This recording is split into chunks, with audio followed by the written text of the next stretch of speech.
not only did he conquer the world of pop as the lead singer of Hootie and the Blowfish, but he's also one of the biggest country stars on the planet. Earlier, we spoke with Darius Rucker. Take a look.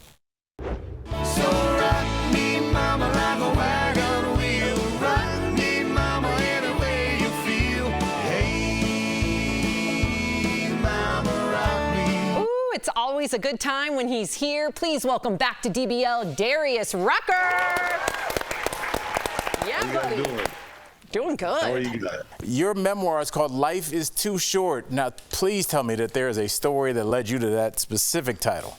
You know, the title actually came about, well, first of all, it's a song of mine, but really when I was writing the memoir, I didn't have like any notes or anything, so I was just writing from my memory.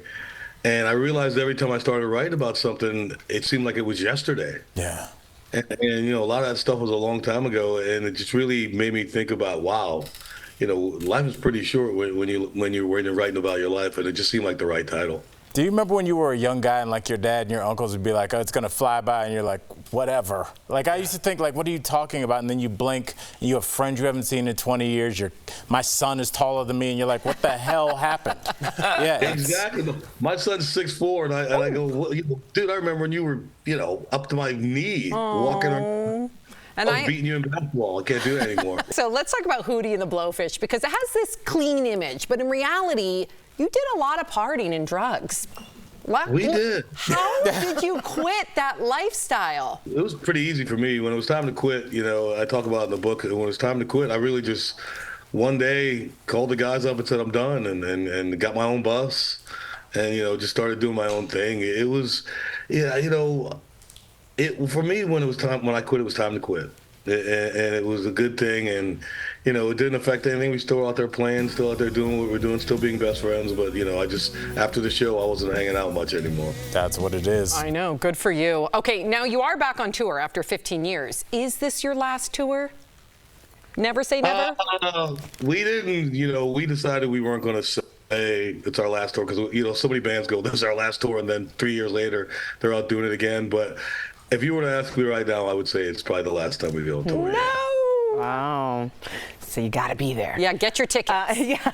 So you are one of the few award-winning Black country music stars, and recently you spoke out about Beyonce's album. So why do you think she is needed or so needed in country music?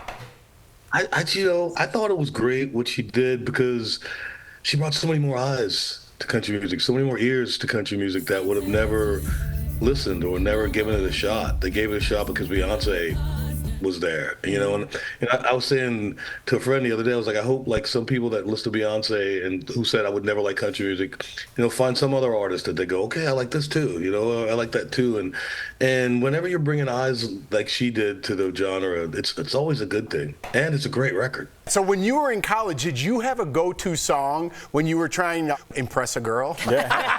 I did. And it was a song I was singing. It was a song I was singing that day. It's "Honesty" by Billy Joel. Honesty is hardly ever heard, and mostly what I need from you. I love that song, and the funny thing is, you know, we had the prison showers with, you know, just 6 heads, no curtains or anything, and the acoustics were amazing in there. And I thought everybody was in class, and I'm singing it to the top of my lungs. I mean, I'm belting it out. And I walked out of there, and Mark heard me and said, "Hey, let's see if we know any same songs." And that was the day Hootie the Blowfish started. Dang. I'm sorry, I'm unfamiliar with that song. How does it go? Honesty is such a lonely word. Everyone is so untrue. It's a great song. Yeah, that was great. Smart. Hey, do you want to start a band? Yes, I do. Yes.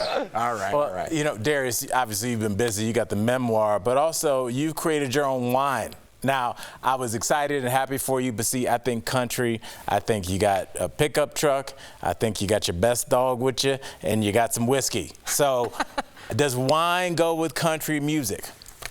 Oh, absolutely, 100%. You know, I think a lot of the folks I know in country music are more wine drinkers than whiskey drinkers because wine's so social. You know, you can open a bottle of wine, sit around with your friends, and all have some of it. And you know, not a lot of people want to drink a glass of Jim Beam with you. You know, they'll have a glass of wine with you. And I think wine's just universal for friendships and stuff like that, and that's what we're all about at One Cru Wine. It's about the crew. It's about the people around you. That's One it. Cru Yes. Wine. That is so cool. Nothing ever happens with I met your father right after he had 2 glasses of Jim Beam. Like that's never. I bailed him out and we fell in love. There you have it. Thank you so much, Darius. Always great to have you on the show. DBL Nation, you can find all the things Darius is up to on his Instagram, Darius Rucker. Thank you again. Congrats. We'll be right back. Thanks, Darius. Thanks, man. Thank you guys very much.